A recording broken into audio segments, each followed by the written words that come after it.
que é mais perigoso? Não entender ou entender errado? Entender errado. Porque não entender, às vezes você tem um processo intuitivo por detrás daquilo. Entender errado, muitas vezes você tá entendendo errado mesmo, é uma coisa absoluta, né? Agora, tipo, não entender, você pode arranjar caminhos para aquele negócio e entender errado até que dê certo. Salve pessoal, meu nome é Kleber Fernando. A gente está estreando a nossa série de entrevistas pela Tentáculo Mímico. E a gente vai estrear em grande estilo hoje, entrevistando um cara muito importante para a cena poética e literária de Praia Grande. Ele é estudante de letras pelo Instituto Federal de São Paulo e sobrinho neto do poeta popular Alfredo Vieira. Teve como objeto de pesquisa a relação entre literatura medieval e literatura de cordel. Alguns de seus poemas já foram publicados em revistas importantes como Mala Margem, Ruído, Manifesto e Literatura e Fechadura. Em 2021, seu livro O Lado Sensacional da Vida é o Meu, ou O Livro dos Mortos, ganhou o prêmio Maria Firmina, e em 2023 ele presenteou a cena local com seu livro Antiquário de Selvagerias. Entre suas inspirações estão grandes nomes como Carlos Drummond, Ferreira Goulart e muita música popular. Ele não se vê como poeta, mas brinca com as palavras e gosta de grandes temas como política, filosofia, dramas e alegrias da existência, pois acredita que é distorcendo o cotidiano que se faz poesia. Eu estou falando de Felipe Nascimento. Bem-vindo, querido. Muito obrigado por você ter aceito. É uma satisfação poder estrear conversando com um cara igual você, que tem todo o histórico aí. Enfim, seu trabalho é ótimo. Muito obrigado por ter aceitado o convite. Eu que fico muito feliz, na verdade, de ser justamente o episódio piloto, né? Então é uma honra muito grande. Legal. Vamos começar. A gente está aqui na Cebu Café, inclusive, né? Agradecer os apoiadores aí. Eu vou começar fazendo aqui uma provocação a partir do texto que eu pedi para você me mandar. Você nasceu em 2000. Você nasceu no ano 2000, que é um ano muito importante para a área da comunicação, porque é o ano em que surgem as redes sociais, né? E eu fiquei muito curioso, porque você nasce com as redes sociais, você cresce com as redes sociais, e aí em 2019, quando a rede social tá a milhão, você resolve lançar um livro físico de forma independente. O que levou o Felipe a fazer esse movimento? Então, na época que eu tava... Nessa época, né? Que eu tava planejando meu primeiro livro físico, né? Que na verdade é um livro que eu não conto, que eu não gosto muito, que é o Alegria Surda, e eu não considero meu primeiro livro. O poeta sendo essas coisas também, né? Eu tava meio mal, assim, eu tava meio triste. E eu tava... Porque eu compartilhava meus poemas nas redes sociais e não dava nada, sabe? Tipo, não dava nada. E eu cheguei a comentar isso na rede social. Aí uma professora minha da época falou assim, por que você não tenta publicar, né? Aí eu pensei em forma de tentar publicar, consegui publicar totalmente independente, o Alegria Surda, né?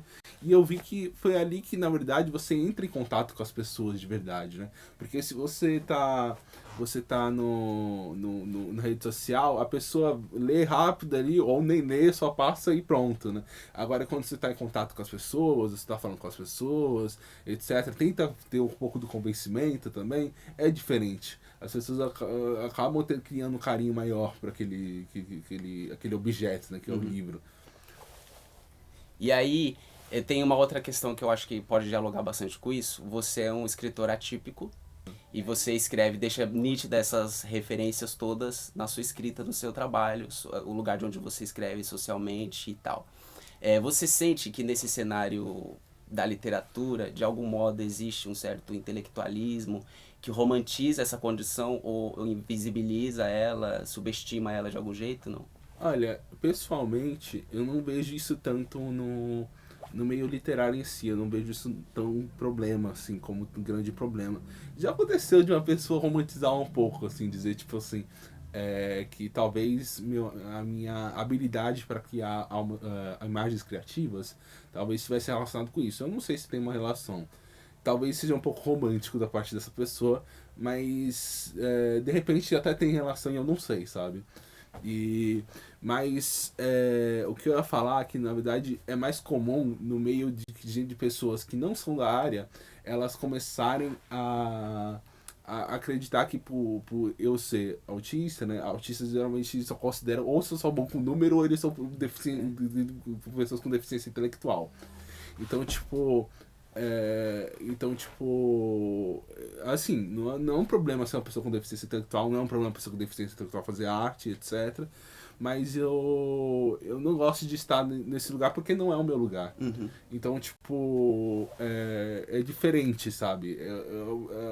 Eu não sou essa pessoa.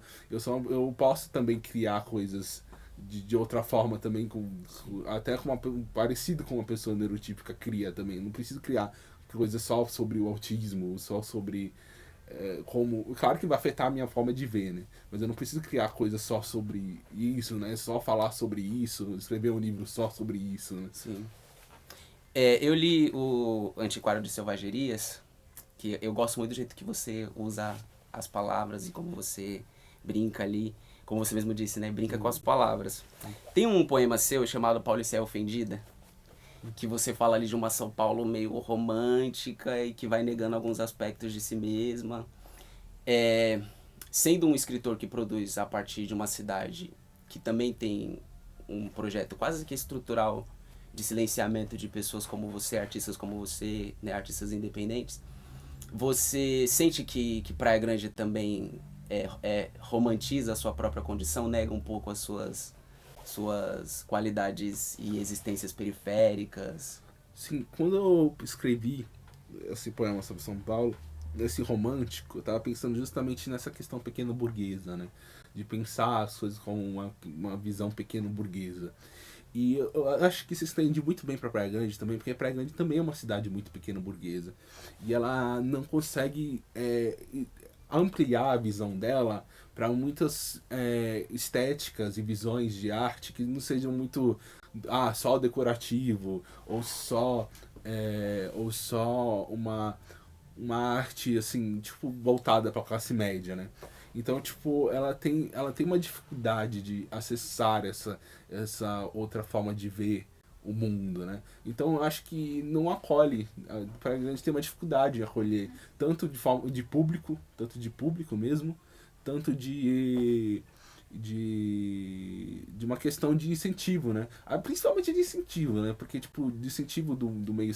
A gente sabe que o público ele vai mais porque as pessoas meio que tem o que tem disponível, né? Então a prefeitura, se ela incentivasse, ela poderia, isso seria, o público também seria maior, né? Então, tipo, a prefeitura ela tem uma questão assim de ter uma certa demora de tratar o artista independente, etc. Então, é uma questão, sim. Sim. Esse é o olhar que a cidade tem às vezes pro artista independente. Você também fala que não se vê como poeta. E aí eu queria saber qual é o olhar que o Felipe tem de si mesmo, porque depois de ser rotulado como poeta, lido como poeta, né, premiado como poeta, você não se vê como poeta. Como é que você se vê, afinal, produzindo poesia? Então, assim, é que, tipo, eu sou uma pessoa que só escreve por prazer. Não que seja errado escrever por prazer, porque eu acho que todos os poetas escrevem por prazer, porque na verdade, tipo, poesia não dá dinheiro, poesia não dá fama, poesia não dá poder. Então, tipo, as pessoas escrevem porque dá prazer, na verdade, né? E eu não acho errado isso. Mas eu escrevo tanto por prazer que eu esqueço de pensar em técnica, em pensar em forma e etc. Eu esqueço de pensar nessas partes. E eu acho que também é importante pensar nessas partes, assim. Eu não acho que é uma coisa em vão, assim, pensar em técnica, conteúdo, forma e etc. Então eu acho que isso acaba sendo muito relapso e eu não me considero poeta por causa disso. Mas eu tenho um prazer enorme em fazer poesia, ler poesia e fazer literatura e etc. Você se cobra? Você se cobra, tipo assim, pelas coisas que não sabe, pelo livro que não leu, pelas Sim. coisas que não fez, se cobra? Como que é esse processo? Como que isso tá no seu processo criativo? Como é que surge, assim, a ideia de escrever um livro, produzir alguma coisa, e lidando com esse lugar de cobrança, às vezes, e de ficar pensando naquilo que não acessou? Tem momentos que eu fico muito bloqueado, né? Porque eu fico pensando só nisso, assim, tipo, como eu vou como eu vou trazer uma coisa nova pra minha poesia, e etc. Mas a verdade é que todos os poetas tiveram grandes obsessões, né? Tipo, a maioria dos poetas sempre falam sobre a mesma coisa, quase sempre, assim. Então, tipo, a verdade é que eu preciso ler mesmo, eu preciso estudar, mas eu nunca vou fazer uma coisa muito diferente do que eu realmente faço, a não ser que aconteça uma coisa na minha vida, sabe? Uhum. Porque a leitura, ela não é uma coisa pura, a leitura tem uma coisa a ver com a vida também. Essa coisa de você experimentar a vida, experimentar a leitura e misturar tudo, sabe? Então, Sim. meio que tem isso, assim. E sobre o objetivo, assim, quando você pensa o cenário literário, seja aqui na sua cidade ou em qualquer outro espaço, né, de modo geral, o mercado da literatura, que objetivos você pensa em alcançar, assim? Você já lançou, acho que, 3 livros, Sim. e o primeiro de forma independente, e foi um processo de construção muito particular, e você jogou para o mundo, e isso vai atravessando a cidade de algum jeito, vai atravessando as pessoas que te leem. O que você pretende, assim, quando você pensa o cenário literário? É, eu acho que o escritor ele é uma figura muito quer muita atenção, muito carente. Ele quer se mostrar, sabe? E eu acho que isso não é um defeito. Tipo, a um certo ponto. Porque ele quer se mostrar de uma forma positiva. Ele quer se mostrar de uma forma que, tipo assim. É muito parecido com o que um rapaz que eu postei no Stories esse dia, assim, no Instagram, falou, assim. É, a gente serve pra gente chegar, assim, pra ser o palhaço, sabe? A gente serve tipo, pra mostrar uma coisa que as pessoas não estão vendo no dia a dia. E isso gera uma conexão que da pessoa com o mundo e a vida que geralmente a pessoa não tem no dia a dia, ainda mais num sistema capitalista e na sua última etapa, etc, que as pessoas só praticamente se relacionam mais pela internet e muitas outras questões, etc. Então, tipo, a poesia ela traz essa visão da vida, assim, que muitas pessoas não trazem. E eu acho que, tipo, todo mundo deveria ter o direito de ser poesia, literatura e etc. E eu acho que às vezes, existem pessoas que não se conformam muito com essa não visão das coisas, né? E a gente começar ter alguém para que fale isso pra gente, mesmo que a gente não consiga exercer esse exercício, né? É bom, é reconfortante. Sim. Então eu quero ser essa pessoa para as pessoas, entendeu? E também esse lugar de audácia, né? É. Você quer falar, você quer ser percebido, e porque você sabe que o que você tem para falar de algum modo vai se relacionar com essas pessoas, né? E essas pessoas vão se relacionar com isso. Eu queria que você falasse com a gente aqui sobre como é que o Felipe, escritor, percebe a relação entre, para quem gosta de grandes temas, né? Entre política, praia grande e poesia. Como é que essas coisas se relacionam para você? É, tentando. Existe um poema no lado do Desmaltes que eu trato só de Praia Grande. Que, tipo, eu falo que Praia Grande é a minha realidade imediata, né? Nesse poema, praticamente, né? Porque, tipo, é o que onde eu estou sentindo, é o que onde eu estou vendo, etc. E existe esse microcosmo e existe esse macrocosmo, né? Da política, da política internacional, da política no Brasil e etc. E tudo isso se relaciona de alguma forma comigo. Então é individual, mas é coletivo ao mesmo tempo. É uma coisa meio dialética, sabe? Uhum. Então, tipo. é, Então, eu acho que sempre vai ter uma relação do político, do poético, até quando eu decido não falar de política, eu tô falando de política também.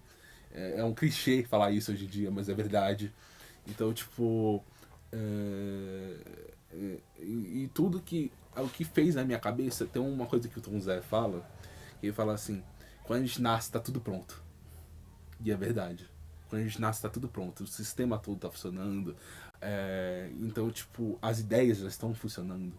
Então, então é isso, sabe? A gente já nasce com um conjunto de ideias que vão formar a gente e trazer uma perspectiva de mundo. Olhando desse lugar que as coisas já estão prontas quando você nasce, né? essa perspectiva, que você acha que é possível transformar isso que já parece se apresenta como pronto a partir da poesia? Provavelmente acredito que sim, senão não escreveria. É uma provocação. Mas como que você acha que acontece? É uma cabeça de cada vez? Então, eu acredito que, tipo, a poesia, ela, mais ou menos, né? Tipo assim, ela ajuda, mas não é uma coisa, tipo, sozinha ela vai fazer uma coisa, né? Eu acho que, tipo assim, o mais importante quando se fala de politicamente, assim, eu acho que a gente precisa conversar com as pessoas, estar sempre com as pessoas, porque a gente faz parte de uma classe. E a gente tem que olhar para essa perspectiva de classe. Uhum. E essa classe é justamente a nossa contra a deles, né? Então, tipo,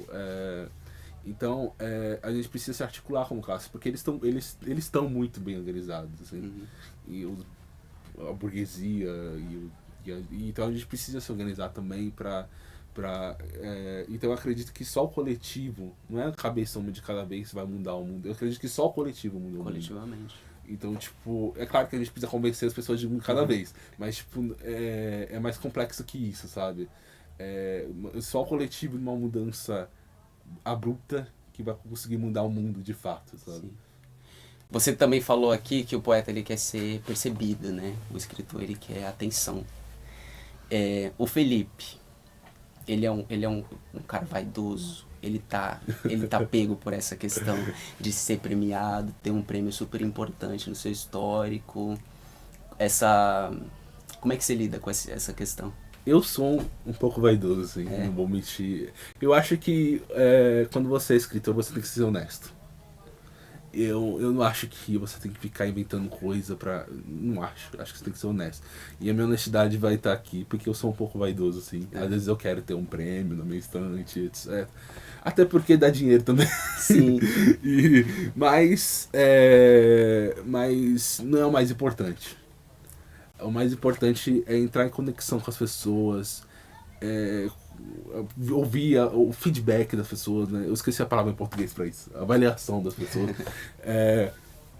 Isso é o importante, né? O mais importante de tudo. Mas se ganhar um prêmio é legal também, ganhar um dinheiro é legal também. Sim. Então, tipo, tem um pouco de vaidade, sim. O Felipe, ele é um cara que produz de um lugar periférico e avança para outros lugares? Se expande para outros lugares? Essa pergunta sempre foi difícil pra mim, que eu sempre me perguntei se eu me consideraria um escritor periférico, né? Acontece que, tipo assim, apesar de eu vir de um lugar que, tipo, definitivamente não é um lugar de ricos, né? Não é um lugar de classe alta, não nasci no Leblon, por exemplo. Ou, sei lá, um lugar de São Paulo chique, etc. Eu escrevo de uma forma que não é exatamente periférica. Então eu diria que meio que se expande, sabe? Eu talvez tenha nascido de um lugar mais pobre, né? Não exatamente desprivilegiado e nossa, né? Mas também não é uma coisa, não é como se eu me perdi o que eu ia falar, mas não é como se eu fosse tão periférico assim, né? Eu não escrevo de forma periférica, mas Sim. também não é como se eu fosse um cara totalmente embranquecido também. Mas você tá falando de linguagem mesmo, a sua linguagem? Da sua poesia não ser considerada periférica? A minha linguagem definitivamente não é considerada periférica. Uhum. Mas eu trato de assuntos que me afetam no dia a dia, né? Eu trato de assuntos como, por exemplo, muitas vezes eu trato de assuntos como racismo, como a questão da divergência também, às vezes. Sim. Eu trato de assuntos que, tipo, me afetam também, assim, sabe? E de classe também. Que atravessam o histórico das periferias de algum jeito. Sim. Né? E até perguntar pra você, porque é uma questão que me pega também. O que define ou definiria o artista de periferia? A arte periférica é essa que surge de um espaço, um território, geograficamente falando? Ou é essa que surge do corpo periférico, que independente do lugar de onde produz, geograficamente falando, ainda deixa nítida ali no texto a marca desse corpo marginalizado de alguma forma? É uma boa pergunta, sabe por quê? Porque, de fato, existe uma linguagem periférica. Uhum. E, tipo, mas eu não digo que tipo, existe de fato uma linguagem periférica e existe de fato um corpo periférico. Só que, tipo, a questão da linguagem periférica é que eu não gosto muito dessa questão. Que muita gente acha que não falar dessa forma é meio que trair a periferia. Tem muita gente que acha isso. Mas eu não acho muito isso. Eu acho que eu concordo mais com a parte do corpo periférico. De qualquer forma, ele vai estar produzindo algo dissonante ao que é centro, né?